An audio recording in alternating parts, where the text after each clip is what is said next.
Olá, seja bem-vindo. Então, vamos para a nossa continuação da aula 4, né, da Clínica do Suicídio. Então, na verdade, a Clínica do Suicídio é uma disciplina inteira, que é dividida em 6 aulas, e cada aula tem 5 temas e mais uma questão prática. E normalmente os vídeos estão separados em 2 partes cada aula. Então agora a gente está na aula 4 e vamos para o tema 3. Eu sou o Leandro, estudante de psicanálise, estou no 2º ano da faculdade de graduação de psicanálise da Uninter, né? E claro que para ser psicanalista não basta ter a graduação, isso eu sempre vou falar, que é muito importante ter em mente que além da graduação, além de ter o conceito, que psicanálise vai mais além, não é só questão de graduação, é ter o conceito, o estudo psicanalítico, eu ainda tenho que passar por uma análise pessoal, que seria eu ser paciente, e também ter uma supervisão quando eu estiver tratando pacientes. Então tem que ter esse tripé psicanalítico para poder ser psicanalista. E claro que, lembrando que a Clínica do Suicídio, são estudos, na verdade sim, esse meu canal vai voltado para os estudos, meus estudos de psicanálise, só que eu aproveito e compartilho conhecimento.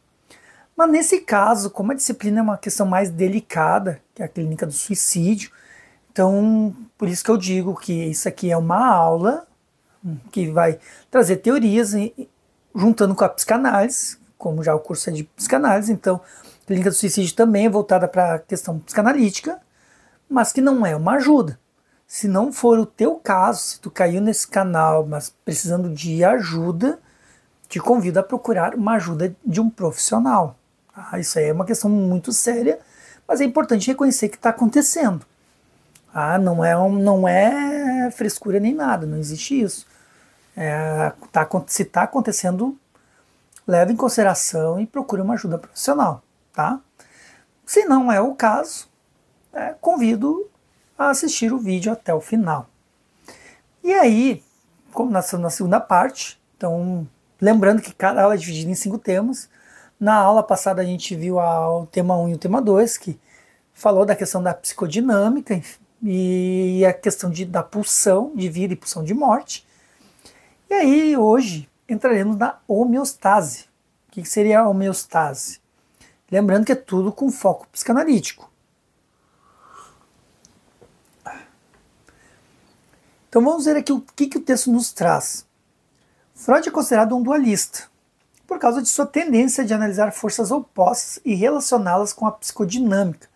Como podemos dizer que só há dia porque há noite, ou que só há errado porque há o certo. Então ele sempre foi dualista. Quando fala dualista é isso, que tudo tem um lado e tem o outro, sempre tem 2 lados. Então por isso que eu trouxe o exemplo aqui, é quase um yin e yang, quase não, seria um yin e yang. Né?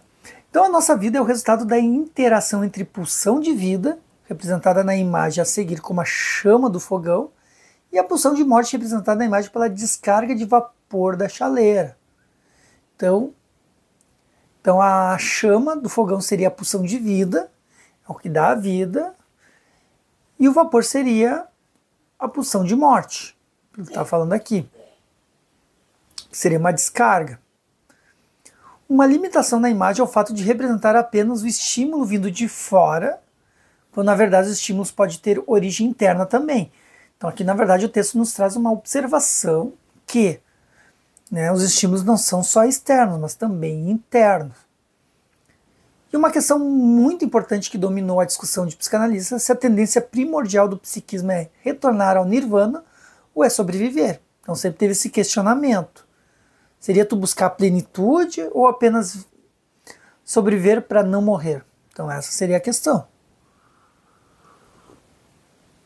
E aí nos traz aqui, ao se deparar com a compulsão de que os pacientes tinham em repetir conteúdos que traziam sofrimento, tipo, como é que pode querer sofrer, entre aspas, né? Freud se deparou com algo que parecia incoerente no funcionamento psíquico. Ele viu que não estava batendo uma coisa com a outra. Situação que contrariava sua tese de que o psiquismo visava evitar o desprazer. Porque no começo ele acreditava que a ideia era sempre evitar o desprazer, não ter desprazer. Só que o autor percebeu que, por vezes, ao invés de reduzir a carga de energia como prezava o princípio do prazer, o psiquismo buscava o contrário, aumentar a carga, o que gerava desprazer.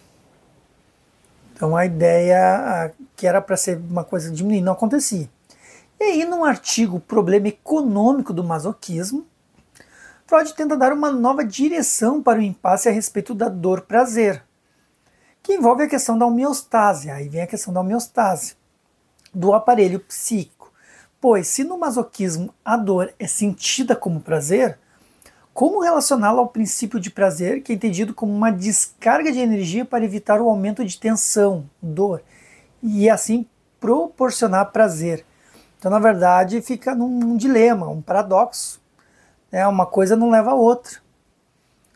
Imagina, só para o entendimento, pois se no masoquismo a dor é sentida como prazer, tipo, se sente bem sentindo dor, como é que vai relacionar o princípio? Como relacioná-lo ao princípio de prazer? Porque o princípio de prazer, o princípio do prazer é evitar o desprazer, só que a pessoa está na questão do desprazer. E esse princípio do prazer é entendido como uma descarga de energia para evitar o aumento. Então, o princípio do prazer ele é uma descarga de energia, ele não quer se defrontar com o desprazer, só que ao mesmo tempo está a questão sentida do desprazer. E aí, como é que fica esse impasse? E aí esse fator econômico do psiquismo levou Freud a postular o masoquismo primário, aí onde ele trouxe o conceito de masoquismo primário. Ou seja, um masoquismo que estaria na origem da vida psíquica. E seria para além do princípio do prazer, pelo qual a pulsão de morte ganharia sua expressão. Então, alguma coisa que a gente nasceria com ele, lá no início, e que estaria para além do princípio do prazer. Então ele trouxe uma outra questão para explicar o fato de ou melhor, de explicar o que não conseguia explicar em relação da pessoa gostar do desprazer.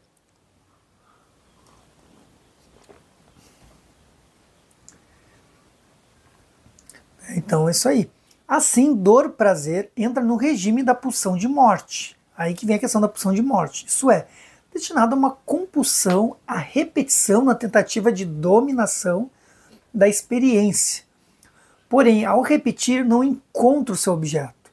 Portanto, é condenado a uma impossibilidade de completude. Então ele vai estar sempre naquela busca de se completar, mesmo sentindo o desprazer e não consegue. Aí aqui nos traz exemplos clínicos que foram fundamentais para a constatação de um masoquismo erógeno, que veio sendo constituído desde a postulação da pulsão de morte. Como em pessoas vítimas de traumas de guerra, por exemplo, e na brincadeira de crianças como no jogo do carretel, o Ford dá, que é famoso, que se tenta inscrever no psiquismo algo de inassimilável. Claro que o Ford dá, a criança joga o carretel, se não me engano, com a corda, e depois puxa, tipo, vem e vai. Na verdade, assim, só para trazer um pouco da questão da... Como é que trouxe o jogo do Ford Down, o Freud? Ele trouxe no texto dele. Que na verdade ele, se eu não me engano, não sei se foi o neto ou filho, eu não lembro. Ou passei por uma criança.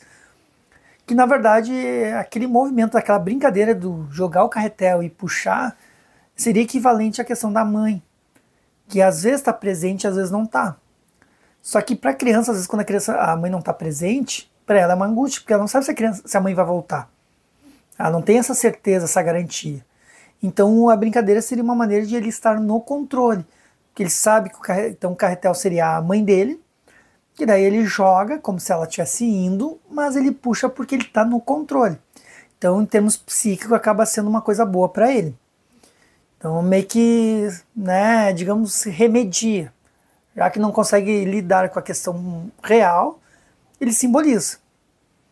Então é isso aí que fala, em que se tenta inscrever no psiquismo algo de inassimilável. Tenta escrever.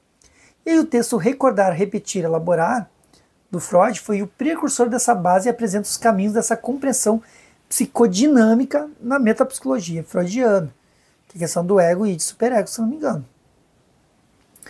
Então aí para falar da homeostase.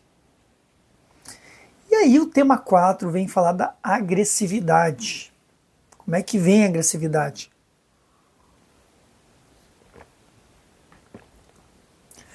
Aí a concepção de pulsão de morte não foi uma unanimidade entre psicanalistas pós-freudianos. Então teve divergências aí. Por exemplo, o Winnicott entendia que a pulsão de morte e a consequente agressividade e destrutividade não é inerente ao ser humano, mas sim uma reação de defesa. Diferente do Freud, que acreditava que isso era da humanidade.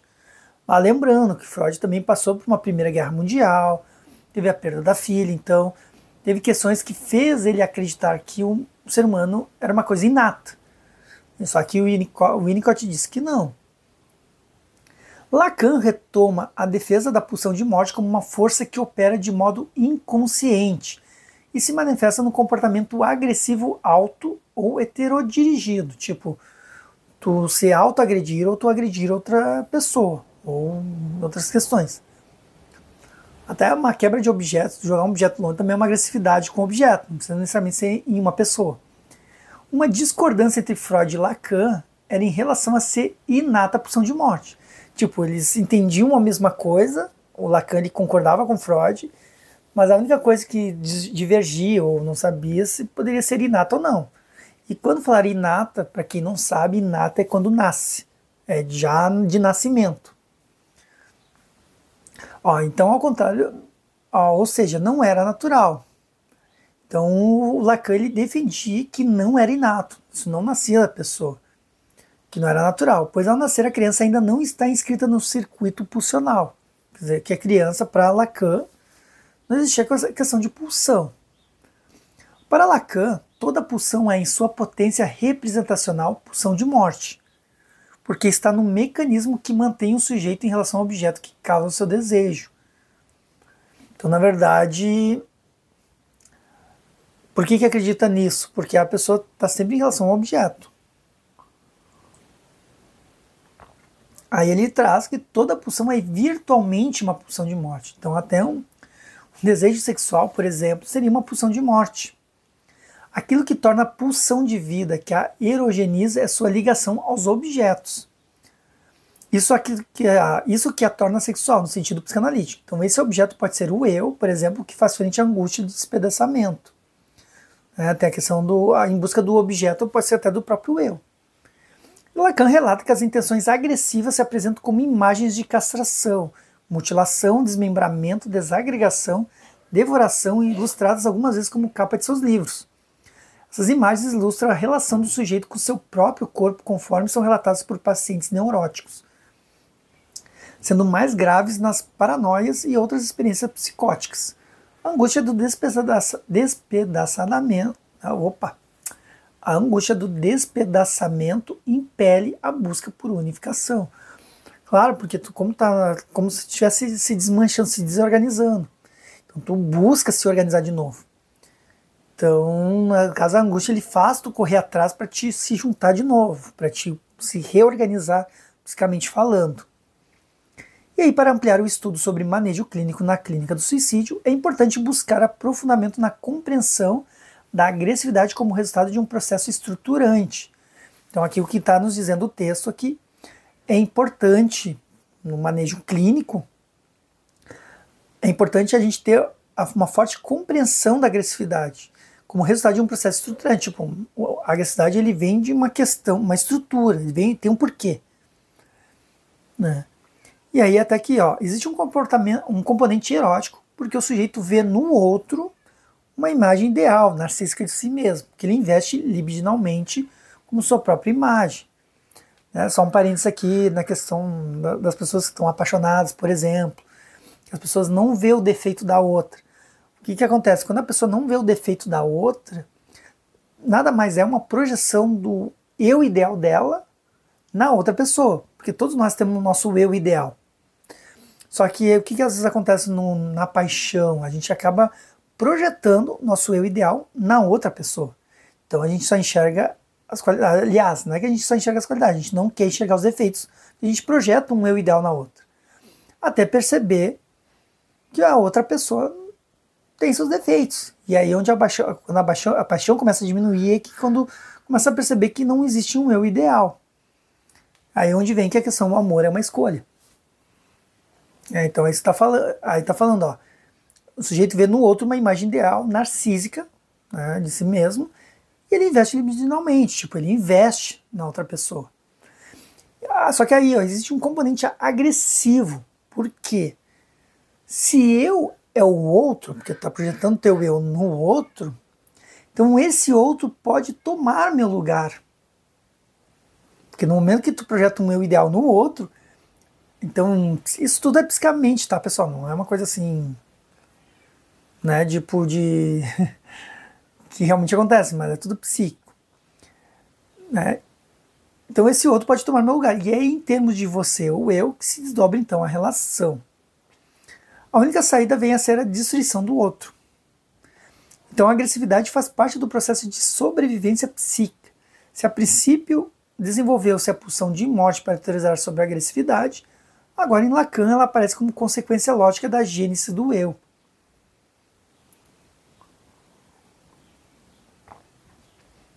Aí, conforme Lacan, a noção de agressividade corresponde à possibilidade de dilaceração do sujeito em relação a si mesmo. Então, quando tu tá agredindo o outro, na verdade, tu tá dilacerando a si mesmo, porque tá destruindo a tua projeção de eu ideal. Ó, dilaceração que é afastada no momento de reconhecer sua imagem unitária no espelho. Então aqui dá uma explicadinha um pouco melhor do texto. Ó. Dilaceramento, experiência da etapa do autoerotismo e o corpo fragmentado. E aí está dilacerando. Aí fala aqui, ó, quando há o reconhecimento da gestalt, o gestalt, no estágio do espelho, ou seja, quando se percebe unitário. O dilaceramento passa a ser uma possibilidade, o que dá um medo imenso de sentir a experiência da etapa anterior. Né? O reconhecimento da Gestalt no espelho, na estágio do espelho, é quando o bebê ele começa a... Nem bebê, já criança, se eu não me engano, já começa a perceber a questão de um outro sujeito, a questão do ter dois olhos, um nariz e uma boca, ter esse formato, a Gestalt. Então, quando se percebe unitário. E aí no texto Agressividade em Psicanálise, que está nos escritos, Lacan, a explicação é que a possibilidade de dilacerar essa imagem do eu unitário é o que fará do eu uma sede de agressividade, onde vai vir a agressividade, desde que exposta a possibilidade de desintegração. Quando ele entende que pode estar se desintegrando, né, em termos psíquicos está desorganizado, não está se achando. Né? Às vezes as pessoas, na questão prática, a pessoa está perdida, não sabe que dia é hoje, não sabe o que ela faz, às vezes está numa situação muito tensa. Né? Como o eu se forma muito em relação a essa imagem do espelho, o eu é o outro, ele vem sempre acompanhado de um outro, seu eu, seu ideal de eu. Daí o registro do imaginário seria essencialmente paranoico e as relações nesse registro seriam de competição, rivalidade, tudo ou nada. Colocar em risco é entendido como essa possibilidade de laceração. Não é o medo do dilacerar. E aí o último tema, aí vem a clínica contemporânea. O que seria nos dito nos dias de hoje? Então na clínica contemporânea podemos observar a psicodinâmica da pulsão de morte quando o paciente aborda uma sensação de esvaziamento do ego ao se deparar com o mundo midiático idealizado. É como se o psiquismo agisse para se excluir diante da competitividade em vez de sensação de segurança, quando inicialmente a busca era por pertencimento, inclusão, autoestima e bem-estar, e aí o sujeito recua. Então, na verdade, o que acontece? Tem que estar falando assim, ó, quando é que está acontecendo a pulsão de morte Como é que a gente pode observar isso? Né? E como é que ele aborda a sensação de esvaziamento do ego, esvaziamento do eu? Que nem aqui o texto fala quando ele se depara com o mundo midiático idealizado. O que seria o mundo midiático ou idealizado? Esse mundo que a gente vê nas redes sociais, por exemplo. Ou na TV, questão de programas de TV, que a gente vê pessoas com os corpos perfeitos, entre aspas, mas tendo os padrões, que parece que tudo está bem para aquela pessoa, as viagens que a pessoa faz, os restaurantes que pertence, as festas que frequenta, que parece que tudo está bem, tudo está legal, dá uma sensação de completude daquela pessoa em relação a ti. E aí, a pessoa, ao se deparar com isso, ela vai notando que ela não tem essas coisas. É como se fosse um vazio, como se estivesse se esvaziando o eu dela. E aí, o que acontece? Então, o psiquismo ele sempre tende à sobrevivência. Então, o que ele faz? Ele tenta fazer como se a pessoa sumisse. Aqui fala o texto, ó. Contudo, não podemos dizer que ele quer intencionalmente morrer, e sim que precisa sumir. Ele não quer estar ali. Essa a questão.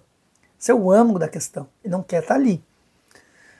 Por isso, não se pode afirmar que o suicídio é uma pulsão de morte, porque suicídio é a morte intencional.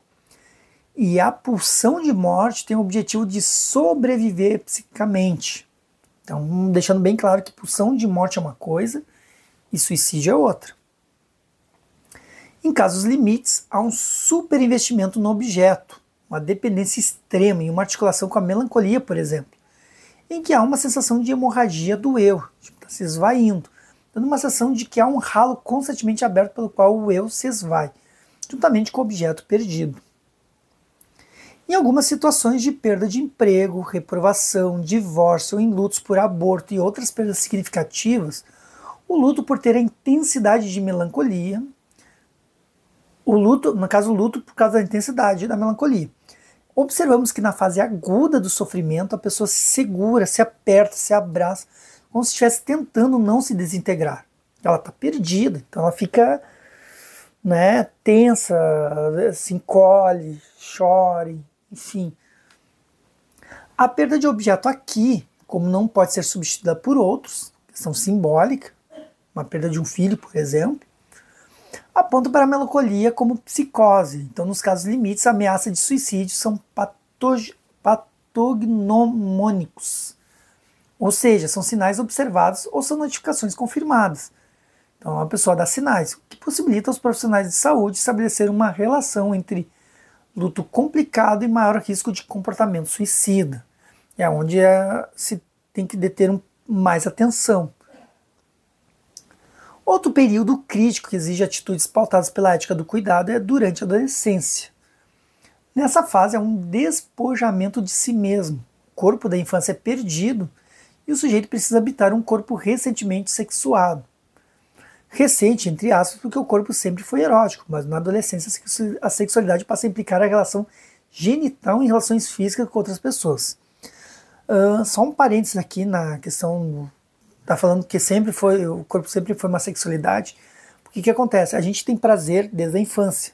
O prazer não é prazer sexual, quando se fala, que o Freud trouxe essa teoria, não é a questão que a criança, por exemplo, quer o sexo. Longe disso. Mas o que na verdade está falando que a sexualidade sempre teve, ou recentemente? Por que sempre o corpo foi erótico? Porque na verdade todos nós, desde a infância, sempre sentimos prazer. Por exemplo, uma criança ao ser abraçada pela mãe, é um prazer para a criança. E de certa forma é um prazer erótico, mas não é aquele erótico no sentido de levar à penetração ou de ir no ato sexual, não. A questão erótica, quando se fala na teoria psicanalítica, enfim, de freudiana, é o fato da criança sentir o prazer. Até quando a mãe está trocando a fralda do bebê, o toque, o beijo, o abraço, o cheiro, tudo isso é uma questão erótica, digamos assim. Então essa é a diferença. Claro que na adolescência, puberdade, quando começa a mudança do corpo, aí sim começa a ir para as questões genitais. Aí é onde começam as mudanças mesmo. Que daí o erotismo não fica só na questão do desejo, do prazer, mas sim na questão sexual de fato. Então é nesse sentido que o texto traz. Então por isso que falam de despojamento de si mesmo, porque é aquilo, está deixando o corpo da infância de um lado e tomando outro corpo para si. Então é isso que fala. Aí fala aqui, mas na adolescência a sexualidade passa a implicar a relação genital em relações físicas com outras pessoas, com as quais não se tem uma história afetiva significativa anterior, em que não há referências objetais, nem no caso da infância, em relação da criança com a mãe, por exemplo. As questões que se impõem são relativas a limites, identidade pessoal, identidade corporal, e há um conjunto de elementos em transformação. A representação sobre si mesmo se modifica. O corpo passa a ser um modo de expressão política, de afirmação, de identificação. Então vai tendo transformações nessa fase. Por isso é uma fase complicada. As transformações não acontecem todas ao mesmo tempo. Como se dormisse criança e acordasse adolescente, por exemplo. Então há uma mudança gradual. Então aqui que diz o texto, ó. Há um período de instabilidade que, em geral, é explicado por contradições. Muito adulto para fazer tal coisa e muito criança para fazer tal coisa. E até sugiro vocês fazerem essa pergunta para os seus filhos. Se caso tu tenha filho, né, nessa fase meio transitória, perguntar como é que tu se sente. Isso é importante. Vai ver que a resposta é bem interessante. Então, na clínica com adolescentes, especialmente na vigência de comportamento autolesivo e suicida, é importante ter habilidade para manejar a relação transferencial de modo a dar uma sensação de continente e tranquilização. Por exemplo, ter o acolhimento, como se fosse um pai. Mas, claro, não substituir um pai ou uma mãe, mas sim um acolhimento, para depois sim ir tratando aos poucos. Para que o adolescente possa ser menos reativo, para que não precise se defender de confrontos e para que possa ser uma oportunidade de experimentar um processo reflexivo calmo. E aí a prática, para finalizar a questão da aula 4, o burnout é um exemplo de excesso de estímulos que leva o trabalhador ao limite de queimar para fora, que seria uma tradução literal para o termo em inglês. Na classificação internacional de doenças, no CID-11, a síndrome de burnout é considerado um fenômeno ocupacional, sendo uma das causas que levam as pessoas a buscar tratamento de saúde e receber o código QD85. Então, burnout é uma síndrome conceituada como resultante do estresse crônico do local de trabalho que não foi gerenciado com sucesso. E aí, aqui nos fala que é caracterizada por 3 dimensões. Sentimentos de exaustão e esgotamento de energia, aumento do distanciamento mental do próprio trabalho, ou sentimentos de negativismo ou cinismo relacionados ao próprio trabalho, e redução da eficácia profissional. Então são 3 dimensões aí que acaba levando ao burnout.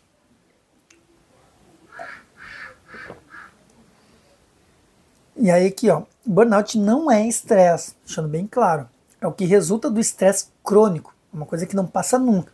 Uma coisa está estressada num determinado momento e depois passa. Mas tu vê que vira crônico.